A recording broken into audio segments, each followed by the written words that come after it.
Hi friends, welcome to Vijaya vlogs. ఈరోజు రవ్వ దోశ తయారీ విధానం తెలుసుకుందాం. ఒక బౌల్ తీసుకుని దాంట్లో ఒక కప్పు మైదా పిండి, ఒక కప్పు గోధుమ నూక అంటే ఉప్మా రవ్వ, ఒక కప్పు బియ్య పిండి, ఈ మూడింటిని తీసుకుని దాంట్లో కొద్దిగా జీలకర్ర, తగినంత సాల్ట్ వేసుకుని కలుపుకోవాలి.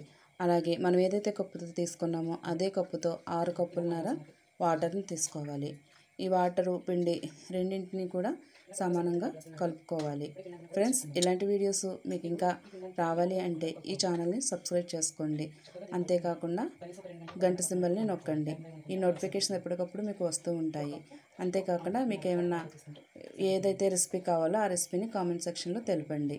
ఇలాగా ఈ పిండి వాటర్ రెండు కూడా బాగా కలుపుకొని పక్కన పెట్టుకోవాలి. 2 అవర్స్ అయినా పక్కన పెట్టుకోవాలి.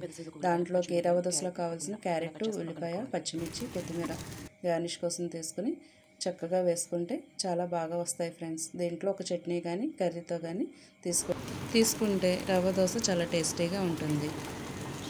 Please like, share and subscribe friends. Thank you.